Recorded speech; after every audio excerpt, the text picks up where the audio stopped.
नमस्कार मित्रांनो, आजच्या कथेचं नाव आहे वाघरेश्वर, एक भयंकर गाव. कथेचे मूळ नाव आहे वाघरेश्वर. कथेच्या लेखिका आहेत प्रणाली पाटील पुष्पकन्या. मित्रांनो, ही कथा बरीच मोठी असल्याने टोटल 3 व्हिडिओमध्ये विभागली गेली आहे. ह्या कथेचा हा भाग पहिला आहे. कथेच्या पहिल्या भागाला आता सुरुवात करू.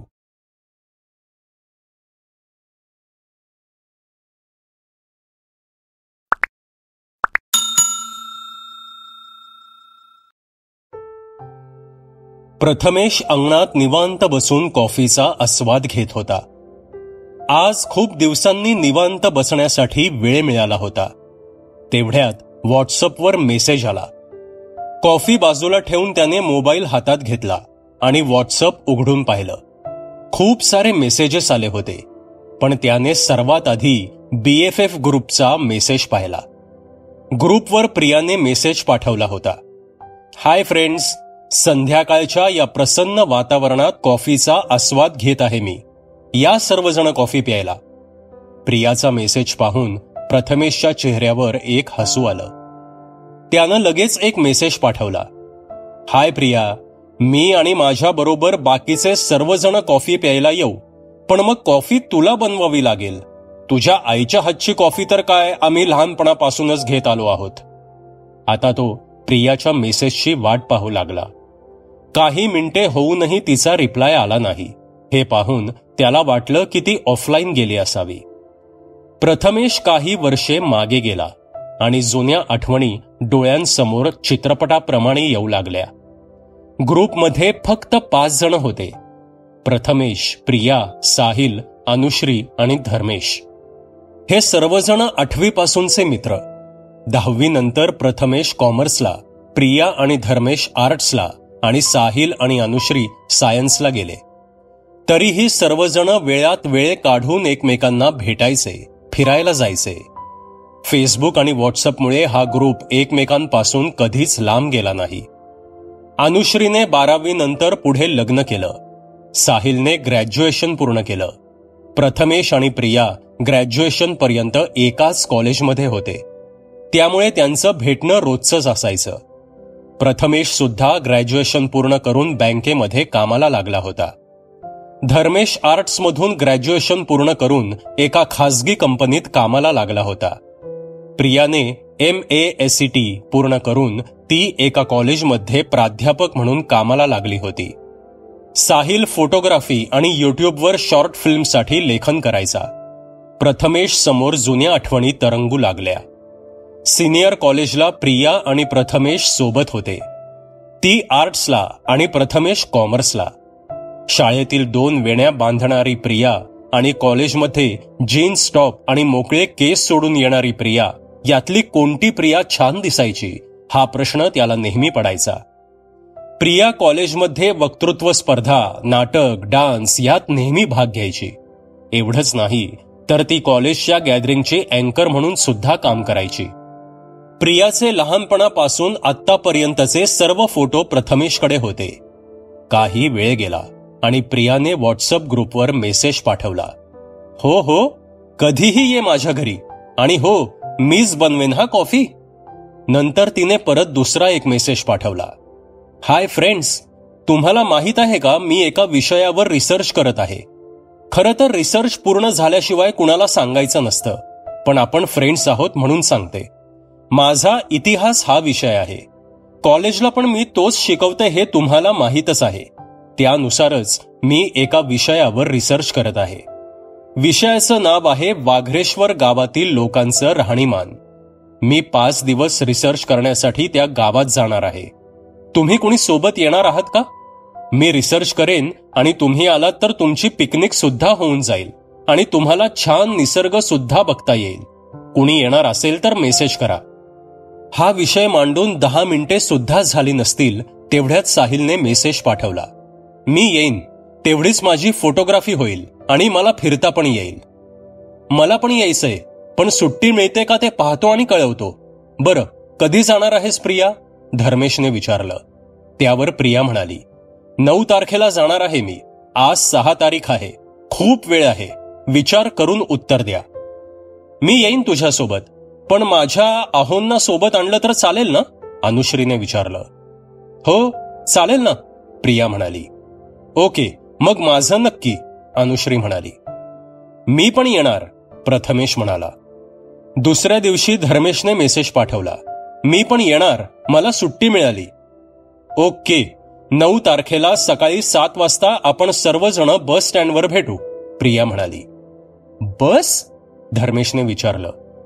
हो बस, कारण बस स्टँड पासून पुढचा रस्ता आपल्याला पायी प्रवास करायचा आहे आणि तिथे कोणतंही वाहन पुढे जात नाही. रस्ता विचारत जावं लागणार आहे. आपली गाडी घेतली तर ठेवणार कुठे? त्या जंगलात. म्हणून बसनेच जायचं, प्रिया म्हणाली. 9 डिसेंबरचा दिवस उजाडला. प्रिया एक बॅग आणि पर्स घेऊन स्टँडवर 6 वाजताच आली होती. स्टँडवर थोडा अंधार होता. सकाळच्या शांत वातावरणात तिला प्रसन्न आणि उत्साही वाटत होतं. आता रिसर्च पूर्ण करायचाच, हे एकच ध्येय तिच्या पुढे होतं. रिसर्च हा विषय डोक्यात घोळत असतानाच तिला समोरून एक व्यक्ती चालत येताना दिसली. अंधारात चेहरा नीट दिसत नव्हता. ती व्यक्ती स्टँडच्या जवळ आल्यावर कळालं की तो प्रथमेश होता. ब्लू जीन्स आणि पिंक शर्ट. एक बॅग घेऊन प्रथमेश प्रियाजवळ आला. प्रथमेश खूप दिवसांनी प्रियाला भेटला होता. तो काही क्षण तिला पाहतच राहिला. पिंक जीन्स आणि व्हाईट टॉपमध्ये ती एकदम बार्बीडॉल दिसत होती. प्रिया त्याचं ध्यान भंग करत म्हणाली, अरे वा, लवकर आलास. अजून तर 6:15 वाजले आहेत. प्रथमेश काहीच न बोलता त्याने एक छोटीशी स्माईल दिली. मग त्यांच्या कॉलेज लाईफच्या गप्पा रंगल्या. काहीच वेळात साहिल आणि धर्मेशच्या पाठोपाठ अनुश्री आणि सिद्धार्थ म्हणजेच तिचा नवरा असे दोघे सुद्धा आले. सिद्धार्थची ओळख या सर्वांशी आधीपासूनच होती. म्हणजे ती अनुश्री आणि सिद्धार्थच्या लग्नातच झाली होती. म्हणून तोही त्यांचा एक छान मित्र बनला होता. सर्वांच्या गप्पा रंगल्या. 8:15 वाजले. बस आली. सर्वजण बसमध्ये चढले. प्रिया सर्वांची तिकीटं काढू लागली. कंडक्टर काका, 6 मांडवा द्या, प्रिया म्हणाली. प्रथमेश प्रियाच्या शेजारीच बसला होता. अगं मी काढतो, राहू देत तू, प्रथमेश म्हणाला. आला मोठा पैसेवाला, गप्प बस तू. काका द्या तुम्ही तिकीट मला, आणि मांडवा आलं की सांगा आम्हाला, प्रिया म्हणाली. प्रिया आणि प्रथमेश सोबतच बसले होते. अनुश्री आणि तिचा नवरा हे सुद्धा सोबतच बसले होते. धर्मेश आणि साहिल विंडो सीट पाहून वेगवेगळे बसले होते. लांबचा प्रवास होता. सर्वजण गप्पा मारत होते. काही वेळानं काही जण झोपी गेले. मांडवा 6-7 तासांनंतर येणार होतं. प्रिया खिडकीला डोकं टेकून मस्त झोपली होती. प्रथमेश तिच्याकडे पाहत होता आणि कॉलेजचे, शाळेचे दिवस आठवत होता. हळूहळू बस रिकामी होत गेली. शेवटी हे 6 मित्र सोडून फक्त एक प्रवासी बसमध्ये राहिला होता. आता अनुश्री तिच्या नवऱ्यासोबत गप्पा मारत होती. साहिल लॅपटॉपवर काहीतरी काम करत होता. धर्मेश गाडीच्या बाहेरचा नजारा पाहत होता. प्रिया अजूनही झोपली होती. प्रथमेश मोबाईलवर गाणी ऐकत होता. बस थांबली. कंडक्टरने आवाज दिला, चला मांडवा मांडवा. तो आवाज ऐकताच सर्वजण आपापली बॅग घेऊन बसमधून उतरले. तो उरलेला एक प्रवासी सुद्धा त्यांच्या बरोबरच उतरला. प्रियाने घड्याळात नजर टाकली. 3 वाजले होते. प्रियाने त्याच प्रवाशाला विचारलं, दादा, वाघ्रेश्वरला जाण्याचा रस्ता कुठून आहे? आम्ही या भागात नवीन आहोत. त्या माणसाने आधी सर्वांवर एक नजर फिरवली आणि विचित्र नजरेने त्यांच्याकडे फक्त पाहू लागला. प्रियाने परत विचारलं, दादा, ते वाघ्रेश्वरला. तिचं बोलणं मध्येच तोडत ती व्यक्ती म्हणाली, ते पहा, तिथून आहे पायवाट. मी सातपूतवाडीला राहतो. वाघ्रेश्वर आमच्या गावाच्याही पुढे आहे. तुमची काही हरकत नसेल तर तिथपर्यंतचा प्रवास तुम्ही माझ्यासोबत करू शकता. तसे सगळे लगेच तयार झाले. नमस्कार, मी जयवंत, तो माणूस म्हणाला. तसे प्रत्येकाने त्याला आपापली नावे सांगून ओळख करून घेतली. चला या माझ्याबरोबर, जयवंत म्हणाला. तसे प्रत्येकजण आपल्या बॅगा घेऊन जयवंतच्या मागोमाग चालू लागले. जंगल आणि डोंगराळ भागामुळे वाटेत चढ उतार होते. सर्वांना दमायला झालं. त्यात बॅगा सांभाळून चालणं हे या 6 जणांना अवघडच जात होतं. जयवंत मात्र पटापट चालत होता आणि हे 6 जण हळूहळू त्याच्या मागे चालत होते. लवकर चला जरा, आपल्याला जायला रात्र व्हायला नको, जयवंत म्हणाला. थँक्यू सर, तुम्ही आमची मदत केलीत, नाहीतर हा रस्ता समजणं मुश्किलच झालं असतं, प्रथमेश म्हणाला. पण इथं येणं कसं काय झालं तुमचं, जयवंतने विचारलं. आमची मैत्रीण प्रिया रिसर्चसाठी इथे आली आहे, म्हणून तिच्यासोबत आम्हीही आलो, एक वेगळा अनुभव म्हणून. माफ करा, पण तुम्हाला रिसर्च म्हणजे कळालं ना तुम्हाला? म्हणजे थोडक्यात एका विषयावर. प्रथमेशचं बोलणं मध्येच तोडत जयवंत म्हणाला. अहो, मला कळालं तुम्ही काय सांगत आहात ते. मी एक शिक्षक आहे. सातपुतवाडीला शिक्षक म्हणून काम करता का, प्रथमेशने विचारलं. नाही, सातपुतवाडी माझं गाव आहे. मी शहरात असतो कामाला. माझ्या आईची तब्येत बरी नाही, म्हणून इथे तिला भेटायला आलो आहे. पण तुम्हाला या जागेबद्दल कोणी सांगितलं, जयवंतने विचारलं. ते मला सुद्धा नाही माहीत, प्रियाला माहीत असेल, असे म्हणून प्रथमेशने प्रियाला हाक मारली. प्रिया, जरा इकडे ये ग, प्रथमेश म्हणाला. सर्वजण एके ठिकाणी गोळा झाले. प्रिया, या जागेबद्दल तुला कोणी सांगितलं, जयवंत दादा विचारतायत, प्रथमेश म्हणाला. माझ्या वडिलांचे एक मित्र आहेत, त्यांच्याकडून मला या जागेबद्दल कळालं. त्यांनीच तर मला इथल्या सरपंचांचा फोन नंबर दिला आणि मग सरपंच काकांनी 5 दिवसांची राहण्याची सोय केली. सरपंच म्हणाले की मांडवानंतर 4-5 तास पायी चालल्यावर वाघरेश्वर गाव येतं, प्रियाने सांगितलं. बर, ठीक आहे, पण आता माझ्या वेगाने चालला तर 4-5 तासात तिथे पोहोचाल, नाहीतर तिथे पोहोचण्यासाठी 6-7 तास लागतील, हे नक्की, जयवंत म्हणाला. काय, 6-7 तास?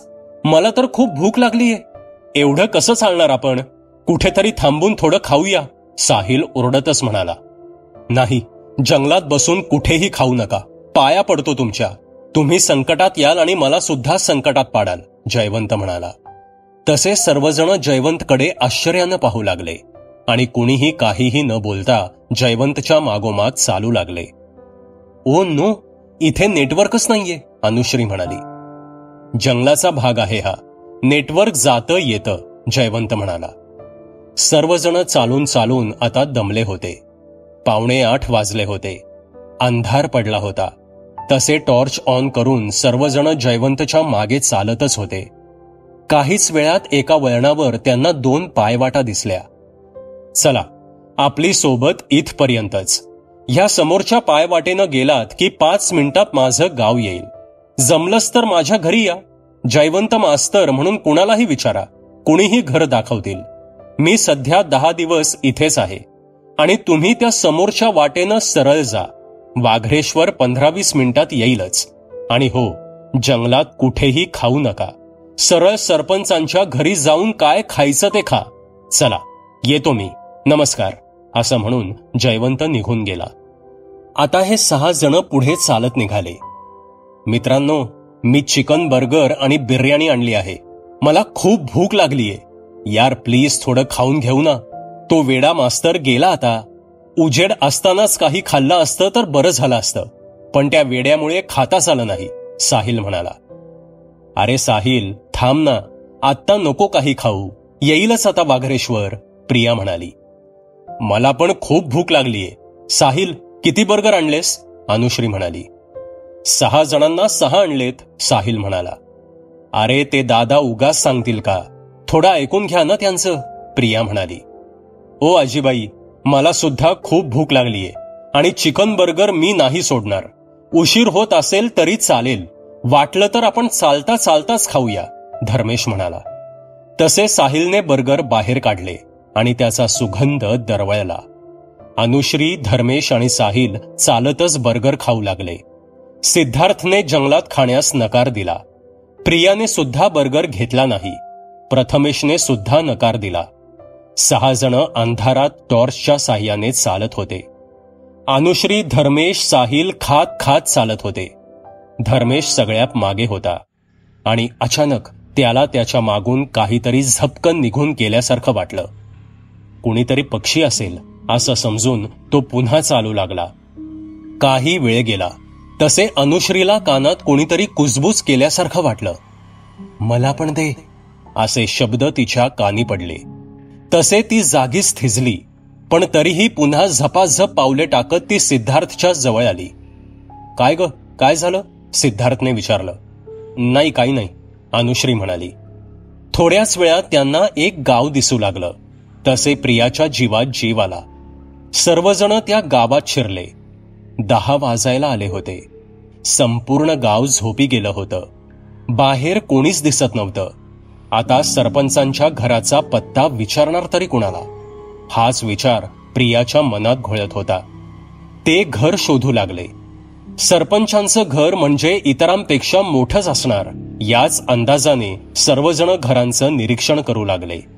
तेवढ्यात समोरून 2-3 माणसं येताना दिसली.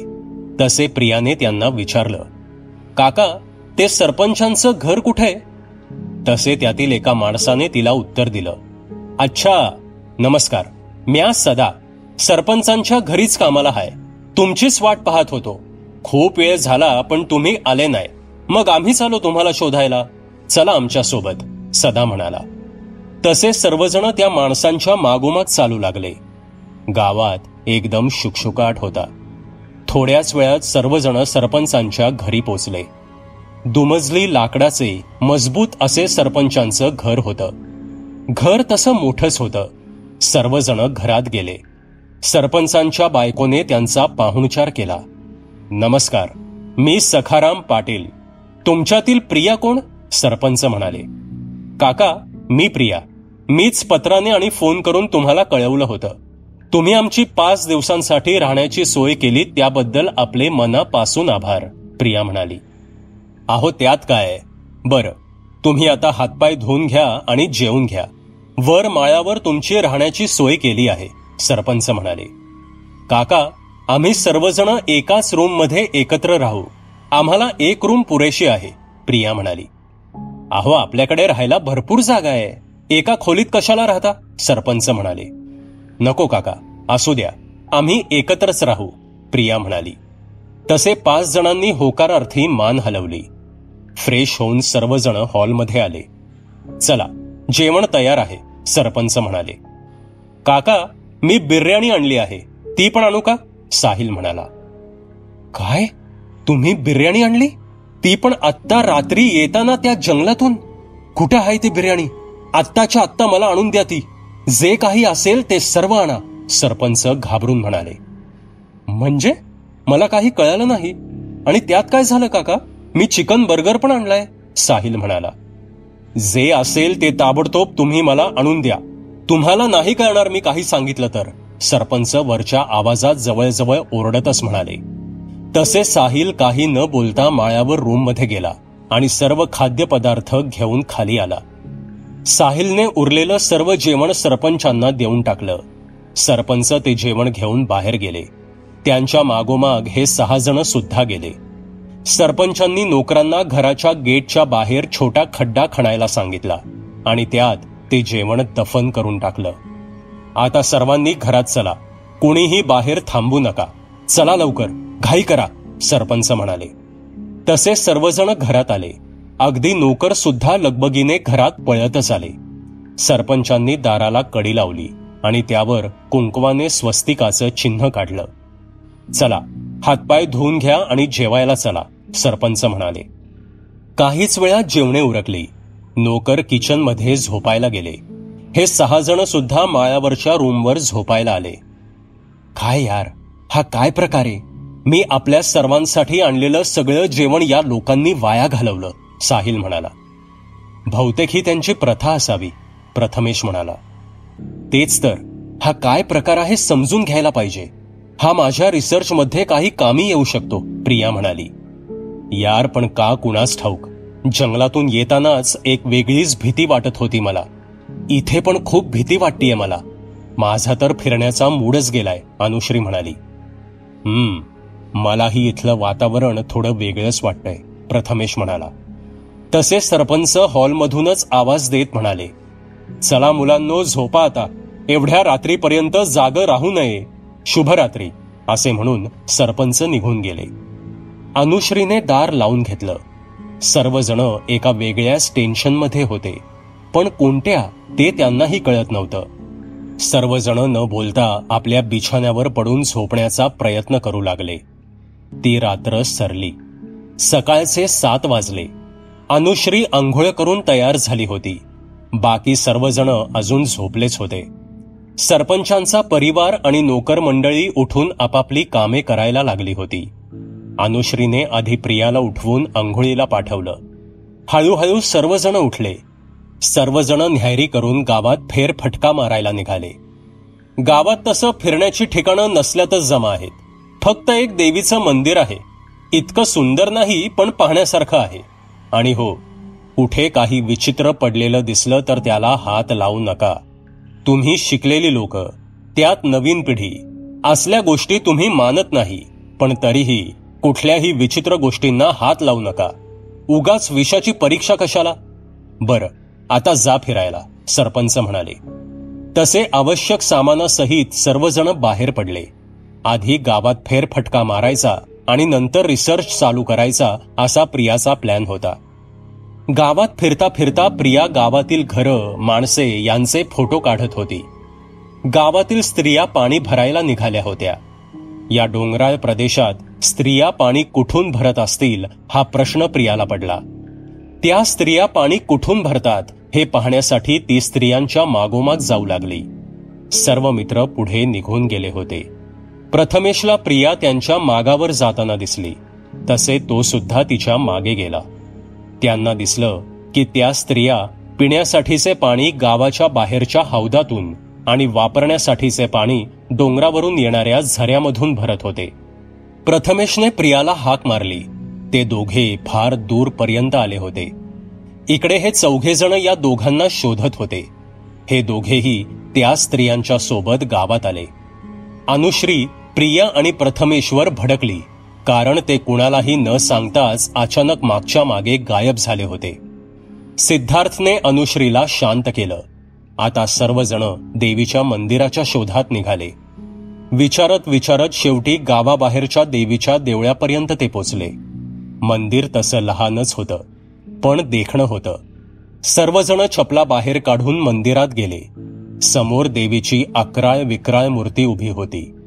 आधी देवीचे ते विक्राळ रूप पाहून सर्वजण थोडे दचकलेच, पण नंतर त्यांनी देवीला मनोभावे नमस्कार केला आणि देवळाच्या बाहेर आले. साहिल आणि प्रियाची फोटोग्राफी सुरू झाली होती. देवीच्या मंदिरावर देवीचं नाव नव्हतं. तिथल्या पुजाऱ्याला विचारल्यावर कळालं की ती कालभैरवी देवीची मूर्ती आहे. काका, गावाचं नाव वाघ्रेश्वर आहे, तर मग भगवान शंकराचं मंदिर सुद्धा कुठेतरी असेलच ना? प्रियाने कुतूहलाने सहज प्रश्न विचारला. हो, असेलही, पुजारी म्हणाले. असेल म्हणजे? तुम्ही गावातच राहता आणि तुम्हालाच नक्की काय ते माहीत नाही? प्रिया म्हणाली. मी या गावातच राहतो, पण या गावातल्या कुठल्याच गावकऱ्यांनी आणि मी अजून शंकराचं मंदिर पाहिलेलं नाही, पुजारी म्हणाले. हे कसं शक्य आहे? सिद्धार्थ म्हणाला. हो, खरं आहे, कोणीही अजून शंकराचं मंदिर पाहिलेलं नाही, पुजारी म्हणाले. मग या गावाचं नाव वाघ्रेश्वर कसं काय? प्रथमेश म्हणाला.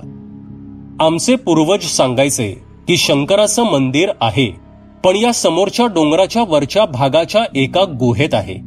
वाघ्रेश्वर आणि कालेश्वर ही 2 शिवलिंग आहेत तिथे. ते पहा, त्या भागात असावं कुठेतरी. मध्ये हे घनदाट जंगल दिसतंय ना, त्याच्या पलीकडे असावीत ती शिवलिंग, पुजारी डोंगराच्या वरच्या दिशेने बोट दाखवत म्हणाले. पण मग तुम्ही कधी गेला नाहीत का तिकडे? शेवटी तुमच्या गावाचं नाव या शिवलिंगावरून आहे, अनुश्री म्हणाली. हो, बरोबर आहे, पण तसंही ते खूप लांब आहे, पुजारी म्हणाले. पण कुणीच गावकरी तिथं गेला नाही आणि तुम्ही तर पुजारी असून सुद्धा गेला नाहीत. इट्स व्हेरी स्ट्रेंज, अनुश्री म्हणाली. कुणी जात नाही त्या बाजूला. तुम्ही सुद्धा कधीही जाऊ नका तिथे. बरं, येतो मी. तुम्ही सरपंचांची पाहुणे मंडळी आहात ना? 5 दिवस फिरायला आला आहात ना? सर्व ठिकाणी फिरा, पण तिथे जाऊ नका. आणि हो, रात्री घराच्या बाहेर कुणीही पडू नका. येतो मी, असे म्हणून पुजारी निघून गेले. पुजारी निघून गेल्यावर ते सर्व विचारात पडले. इतक्यात प्रियाने जवळच असलेल्या त्या सुंदर झऱ्याबद्दल सर्व मित्रांना सांगितलं. तसे सर्व मित्र त्या झऱ्याजवळ गेले. झरा फारच सुंदर होता. आज सर्वांनी एक्स्ट्रा कपडे आणले नव्हते, त्यामुळे उद्या परत येऊ आणि त्या झऱ्यात मस्त ओले चिंब होऊ हा त्यांनी मनसुबा बनवला. काही वेळ झऱ्यासोबत फोटो वगैरे काढून हे सर्व गावात परतले. संध्याकाळी जेवणे झाल्यावर अनुश्री सरपंचांना म्हणाली, काका, इथे वाघ्रेश्वर शिवलिंग कुठे? तिच्या या प्रश्नाने सरपंचांच्या घरातील माणसं आणि नोकर मंडळी अवाक होऊन अनुश्रीकडे पाहू लागले. अनुश्रीला कळेना की तिनं असं काय वेगळं विचारलं की सर्वजण तिच्याकडे असे विचित्र आणि घाबरलेल्या नजरेने पाहत आहेत. काही वेळ घरात शांतता पसरली. तसे सरपंचांची मुलगी म्हणाली, ताई, तुम्हाला याबद्दल कोणी सांगितलं? ते पुजारी आहेत ना, त्यांनी सांगितलं, अनुश्री म्हणाली. काही माहितीये का तुम्हाला त्याबद्दल? प्रिया म्हणाली. नाही, मला काही माहीत नाही, सरपंचांची मुलगी घाबरत म्हणाली. हे पहा, तुम्ही या भानगडीत पडू नका. तुम्ही जेवढे दिवस आहात तेवढे दिवस शांततेने आणि सुरक्षित राहा. उगाच अशा गोष्टीत पडू नका, सरपंच म्हणाले. काका, तुम्हाला त्रास द्यायचा आमचा हेतू नव्हता, फक्त उत्सुकतेपोटी आम्ही विचारलं, प्रिया म्हणाली. उत्सुकता असावी, पण इतकीही नसावी की ती जीवावर बेतेल. जा आणि झोपा आता. आणि हो, रात्री घराबाहेर कोणीही जायचं नाही हे विसरू नका. मध्यरात्रीनंतर जर तुम्हाला काही आवाज आले तर त्याच्याकडे दुर्लक्ष करा. शांत झोपा. शुभरात्री, सरपंच म्हणाले. तसे सर्वजण काही न बोलता रूममध्ये गेले. जाऊ द्या ना यार, कशाला तुम्ही या गोष्टींचा विचार करत आहात? प्रिया, तू त्यांच्या राहणीमानावर रिसर्च करणार आहेस ना, मग तेच कर. उगाच कशाला खोलात शिरायचं? त्यांची असेल काही रीत, प्रथा, रहस्य. आपण ढवळाढवळ केली तर उगाच काहीतरी वेगळंच व्हायचं. आधीच मी ऐकलंय की या भागातील लोक रागीट स्वभावाची आहेत. जेवढे दिवस इथे आहोत तेवढे फिरू आणि एन्जॉय करू, प्रथमेश म्हणाला. अरे पण प्रियाच्या रिसर्चसाठी तेवढीच माहिती मिळेल आणि ॲडव्हेंचर पण होईल आपलं, धर्मेश म्हणाला. त्यांचं बोलणं सुरूच होतं आणि अचानक त्यांच्या रूमच्या दरवाजावर थाप पडली. तसे धर्मेशने दार उघडलं. दारावर सरपंचांची बायको जानकी उभी होती. तुम्ही झोपला नाहीत अजून? बरं, मला तुमच्या सर्वांसोबत काही बोलायचं आहे, जानकी म्हणाली. अहो, आत या ना, घर तुमचंच आहे. बसा इथे आणि बोला, काय सांगायचंय, प्रिया म्हणाली. तुम्ही ह्यांच्या बोलण्याचं मनाला लावून घेऊ नका. यांच्या रागवण्याचं कारणही तसंच आहे. यांना एक भाऊ होता. तो लहानपणापासूनच शहरात शिकायला होता. तिथेच राहायचा. सुट्टीमध्ये कधीतरी घरी यायचा. यांनी त्याला शहरात शिकण्यासाठी 5वी पासूनच पाठवलं होतं. तो तिथेच राहायचा. 12वीची परीक्षा संपल्यानंतर तो या गावात आला. या गावाबद्दलच्या शिवलिंगाबद्दल आणि त्या दिव्य कालेश्वर शिवलिंगाबद्दल उत्सुकतेपोटी त्या जंगलात गेला आणि परत कधीच आला नाही. म्हणून आज जरा ते, तुम्ही सुद्धा आज त्या शिवलिंगाबद्दल विचारपूस केलीत म्हणून जरा, जानकी म्हणाली. मग तुम्ही त्याला शोधण्याचा प्रयत्न नाही केलात का? आणि दिव्य शिवलिंगाबद्दल काय म्हणालात? साहिल म्हणाला. त्या जंगलात जाण्याची परवानगी कुणालाच नाही. ते जंगल म्हणजे प्रत्यक्ष मृत्यूचं द्वार आहे. तिथे गेलेला कोणीही आजपर्यंत परत आलेला नाही. त्या जंगलात रक्तपिशाच्य फिरत असतात असं म्हणतात. याच भीतीने कुणी त्या जंगलात जात नाही. कधी कधी ती पिशाच्य गावात सुद्धा येतात. म्हणूनच रात्री कोणी बाहेर फिरत नाही, जानकी म्हणाली. तुम्ही स्वतः ती पिशाच्य पाहिली आहेत का कधी? साहिल म्हणाला. हो, पण बाहेर जाऊन नाही, खिडकीतूनच पाहिली आहेत, जानकी म्हणाली. म्हणजे रोज रात्री येतात ती? साहिल म्हणाला. रोज रात्री असं काही नाही, पण तशी नेहमीच येतात. आठवड्यातून 4-5 दिवस तरी नक्कीच, जानकी म्हणाली. पण तुमच्या गावात ही पिशाच्य आली कशी? धर्मेश म्हणाला. ते काही माहीत नाही, पण गेल्या वर्षी आलेल्या पिशाच्यांपैकी एक पिशाच्य इथे आलं होतं आणि ते हुबेहूब यांच्या भावासारखंच दिसत होतं, जानकी म्हणाली. तेवढ्यात बाहेरून सरपंच जोरात ओरडतच म्हणाले, जानकी! तसे जानकी अचानक सरपंचांचा आवाज ऐकून दचकली आणि झटकन उभी राहिली. उगाच या मुलांच्या डोक्यात काहीही भरू नकोस. आधीच ही शिकलेली शहरातली मुलं. त्यात जाऊ दे, चल इथून, सरपंच म्हणाले. सरपंच जानकीच्या दंडाला पकडून ओढतच तिला घेऊन गेले. आता आपल्यामुळे त्यांना ओरडा खावा लागेल, चला झोपा आता, अनुश्री म्हणाली. तसे सर्वजण झोपले, पण धर्मेश मात्र जागा होता. त्याला ती पिशाच पाहायची होती. त्याने रूममधील खिडकी उघडली आणि तिथेच खुर्ची टाकून खिडकीसमोर बसला. तो सर्व दूर नजर फिरवत होता की कुठे काही दिसतंय का. खूप वेळ झाला तरी काही दिसत नव्हतं. शेवटी कंटाळून धर्मेश खिडकी बंद करायला गेला. त्याने खिडकीची कवाडे पकडून आत खेचण्यासाठी स्वतःचा हात बाहेर काढला आणि तेवढ्यात झपकन एक हात आला.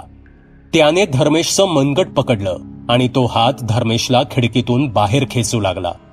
अचानक झालेल्या हल्ल्याने धर्मेश घाबरला आणि पूर्ण जोर लावून स्वतःचा हात आतमध्ये ओढू लागला. पण बाहेरून पकडलेल्या त्या अनोळखी हाताने त्याची पकड इतकी मजबूत केली होती की धर्मेश सारखा धष्टपुष्ट व्यक्ती स्वतःचा हात सोडवू शकत नव्हता. हात सोडवण्यासाठी धर्मेश आटोकाट प्रयत्न करत होता. त्या हातावर हल्ला करण्यासाठी आजूबाजूला काही वस्तू मिळते का ते तो पाहू लागला. दुसऱ्या हाताने इकडे तिकडे चाचपडू लागला आणि अचानक त्याचा हात एका वस्तूवर पडला आणि त्याचबरोबर त्याचा हात पकडलेल्या त्या हाताने झटकन धर्मेशचा हात सोडून दिला. धर्मेश धाडकन जमिनीवर पडला. त्या आवाजाने साहिल जागा झाला. काय रे धर्म्या, काय झालं, तू पडलास कसा, साहिल म्हणाला. धर्मेश काही सांगण्याच्या मनस्थितीत नव्हता. तो खूपच घाबरला होता. साहिलने लाईट ऑन केला आणि तो धर्मेश जवळ आला. साहिल धर्मेशच्या खांद्यावर हात ठेवत म्हणाला, काय रे, तू बरा आहेस ना, असा घाबरलेला का दिसतोयस, वाईट स्वप्न पडलं का? हो, वाईटच स्वप्न होतं ते, तू झोप, धर्मेश म्हणाला. ओके, तू पण झोप चल, साहिल म्हणाला. तू झोप, मी जरा बसतो इथे, धर्मेश म्हणाला. ओके, गुड नाईट, असे म्हणून साहिल पुन्हा झोपून गेला.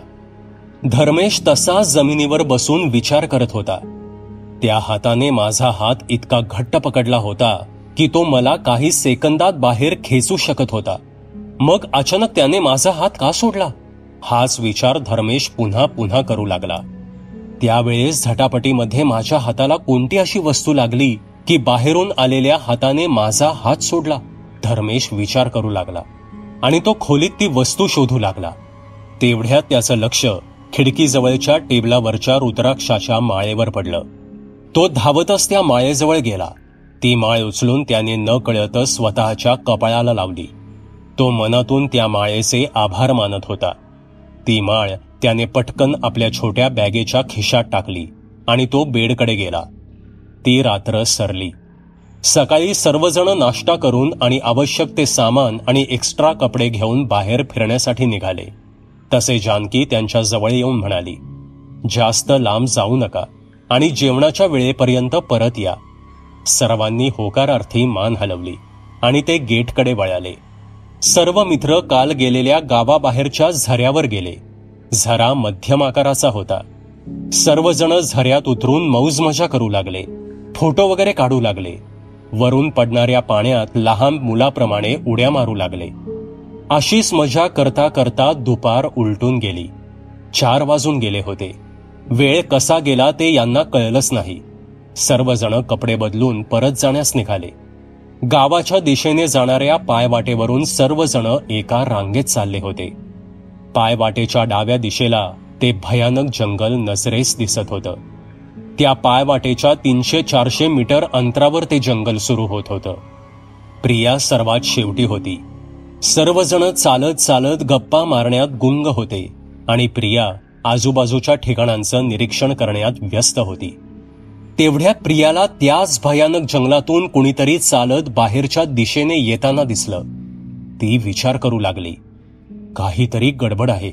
या जंगलात जायचं नाही असं म्हणतात आणि हा कोण जाऊन परत येतोय. ती वाटेतच थांबून त्या भयानक जंगलातून येत असणाऱ्या त्या माणसाकडे पाहत बसली. तो माणूस त्या जंगलाच्या शेवटच्या एका झाडाजवळ येऊन थांबला, पण तो जंगलाच्या बाहेर आला नाही. त्या झाडाजवळ उभा राहून प्रियाकडे पाहत तो हलकीशी स्माईल देत होता. प्रियाला तो माणूस ओळखीचा वाटला.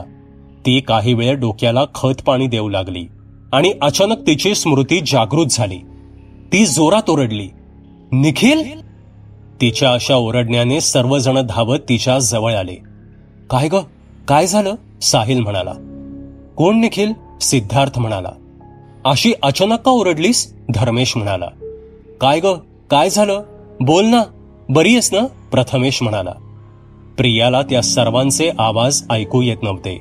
ती एकटक त्या जंगलातल्या माणसाकडे पाहत होती. एका संमोहनाप्रमाणे ती त्या माणसाकडे पाहत बसली. तिची तंद्री भंग करत अनुश्री प्रियाच्या खांद्याला पकडून जोर जोरात हलवून म्हणाली, प्रिया, अगं बोल ना, अशी गप्प कायस तू? अनुश्रीने प्रियाच्या खांद्याला पकडून जोर जोरात हलवल्याने प्रिया शुद्धीवर आली. ती संभ्रमित झाली होती. आवाक होऊन ती सर्वांकडे पाहत होती. साहिलने तिच्या खांद्यावर हात ठेवत विचारलं, काय ग, काय झालं? बोल ना, तू अशी अचानक का ओरडलीस? आणि हा निखिल कोण? धर्मेशने तिची परिस्थिती समजून तिला जवळच्या एका दगडावर बसवलं आणि तिला पाण्याची बॉटल दिली. थोडं पाणी पिऊन ती शांत झाली. अगं काय झालं तुला? अनुश्री म्हणाली. मला निखिल दिसला, प्रिया म्हणाली. अगं पण निखिल कोण? साहिल म्हणाला. बोल ना, आम्ही कधीपासून विचारतोय, काय झालं? प्रथमेश म्हणाला. निखिल मला त्या जंगलातल्या एका झाडाजवळ उभा असलेला दिसला. निखिल माझ्या कॉलेजमध्ये काम करणारा एक प्रोफेसर होता, प्रिया म्हणाली. होता म्हणजे? प्रथमेश म्हणाला. मी सगळं सांगेन तुम्हाला, पण आता परत सरपंचांच्या घरी जायला हवं. आधीच उशीर झालाय, ते काळजी करत असतील, प्रिया म्हणाली. तसे सर्वजण गावात परतले.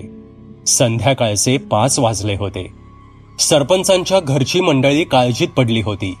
सर्व मित्र सरपंचांच्या घराच्या अंगणातील गेटमधून आत शिरताच सरपंच म्हणाले, अरे मुलांनो, कुठे गेला होतात? एवढा वेळ कसा लागला? आपले गडी पाठवलेत तुम्हाला शोधायला. एवढा वेळ कुठे होतात? डोंट वरी काका, आम्ही झरा पाहायला आणि तिथे फिरायला गेलो होतो. वेळ कसा गेला कळालंच नाही, साहिल म्हणाला. काय मुलं आहात तुम्ही, सांगून तरी जायचं आम्हाला. तुम्हाला शोधायला माणसं पाठवली आम्ही. बरं चला आत या, 2 घास खाऊन घ्या, सरपंच म्हणाले. तसे सर्वजण घरात गेले. जेवण वगैरे उरकून सर्वजण अंगणात गप्पा मारत बसले होते. मस्त गार हवा सुटली होती. डोंगराळ प्रदेश, त्यात भरपूर झाडाझुडपांमुळे हवेत गारवा होता. मनाला एक वेगळीच प्रसन्नता लाभत होती. प्रिया, निखिल कोण आहे? साहिल म्हणाला. अरे हो प्रिया, हा निखिल कोण? आणि तिथे एवढ्या जोरात ओरडायला काय झालं होतं तुला? अनुश्री म्हणाली. अगं ही पूर्ण वेडी आहे, किती घाबरलो होतो मी. ही अशी अचानक ओरडली. आधीच काल इतके बोलून धर्मेश अचानक गप्प बसला. काय काय झालं काल? अनुश्री म्हणाली. कुठे काय, काय नाही, धर्मेश म्हणाला. अरे आत्ताच तू म्हणालास ना, आधीच काल काहीतरी म्हणून, अनुश्री म्हणाली. अरे काही नाही, धर्मेश म्हणाला. काही नाही? असं कसं? काहीतरी असेलच ना, प्रथमेश म्हणाला. अरे यार, तुम्ही लोक माझ्या मागे हात धुवून का लागला आहात? त्या प्रियाला विचारा ना, निखिल कोणते? उगाच माझी उलट तपासणी का करताय? धर्मेश म्हणाला. अरे हो, प्रिया, कोण हा निखिल? आणि धर्म्या, तू वाचलेला नाहीस, तुला नंतर पाहते, अनुश्री म्हणाली. हो डिटेक्टिव्ह अनु, धर्मेश म्हणाला. प्रिया बोल ना, अशी गप्प कायस तू? बरी आहेस ना? साहिल प्रियाला म्हणाला. हो मी ठीक आहे. निखिल हा आमच्या सोबत काम करणारा एक प्रोफेसर होता, पण नंतर तो दुसऱ्या कॉलेजला गेला. आमचा व्हॉट्सअपवर एक ग्रुप आहे, त्यामुळे आम्ही सर्वजण एकमेकांच्या कॉन्टॅक्टमध्ये आहोत. निखिल 2 महिन्यांपूर्वी एके ठिकाणी कुठेतरी रिसर्चसाठी गेला होता, पण नंतर तो बेपत्ता झाल्याची बातमी कळाली. तो पोलिसांना सुद्धा कुठेच सापडला नाही आणि आज अचानक मला तो त्या जंगलात एका झाडाजवळ उभा असलेला दिसला, प्रिया म्हणाली. अगं तुला भास झाला असेल. तुला तो त्या जंगलात कसा काय दिसू शकतो? त्या जंगलात कुणीच जात नाही, माहितीये ना, धर्मेश म्हणाला. आणि प्रिया, तो तर कुठेतरी रिसर्चसाठी गेला आणि तिथेच बेपत्ता झाला, मग इथे कसा येईल? तुम्ही रिसर्च करणारे थोडे डोक्यावर पडलेले असता का? साहिल म्हणाला आणि हसू लागला. अनुश्री सुद्धा हसू लागली. प्रियाला राग आला होता. मला काही भास वगैरे झालेला नाही. तुम्हाला विश्वास ठेवायचा असेल तर ठेवा, नाहीतर जाऊ द्या. मी रिसर्च करायला आले आहे, गप्पा मारायला नाही. तुम्ही इथे बसून टिवल्या भावल्या करा, मी जाते, प्रिया म्हणाली आणि ती रागातच निघून गेली. अगं प्रिया ऐक ना, प्रिया, अनुश्री म्हणाली. पण प्रिया आपला कॅमेरा घेऊन गावात निघून गेली. काय रे साहिल, तू पण ना, उगाच काहीही बोलतोस. आता गेली ना ती, धर्मेश म्हणाला. असू दे रे, येईल ती राग गेल्यावर. तू ओळखतोस ना तिला, तू बस रे, साहिल म्हणाला. साहिल, धर्मेश, अनुश्री, प्रथमेश आणि सिद्धार्थ अंगणात तसेच गप्पा मारत बसले होते. संध्याकाळचे 7 वाजायला आले होते. हे 5 जण अजूनही अंगणातच बसले होते. अरे प्रिया अजून परत नाही आली, सिद्धार्थ म्हणाला. हो ना, थोडा वेळ वाट पाहू, नाहीतर तिला शोधायला जाऊ, प्रथमेश म्हणाला. हो नक्कीच, या वेडीला मस्ती पण कळत नाही, साहिल म्हणाला. इतक्यात समोरून प्रिया गेटमधून आत आली. हो का शहाण्या, मी वेडी आणि तू मोठा चाणक्य, प्रिया म्हणाली. घ्या, दुर्गा माता अवतरल्या. माते, कुठे गेला होतात आपण, साहिल म्हणाला. बालका, मला कामं असतात, तुझ्यासारखी मी रिकामटेकडी नाही, बसलेल्या साहिलच्या पाठीत एक बुक्की घालत प्रिया म्हणाली. तेवढ्यात जानकी आली. चला मुलांनो, आत घरात चला, इथे अंधारात बसू नका, या आत या. तसे सर्व मित्र घरात गेले. कथेचा पहिला भाग इथे समाप्त होतो. सबस्क्राईब करा एटी स्टोरी टेलर चॅनलला आणि बेल आयकन दाबून ऑलवर क्लिक करा आमचे व्हिडिओज सगळ्यात आधी बघण्यासाठी.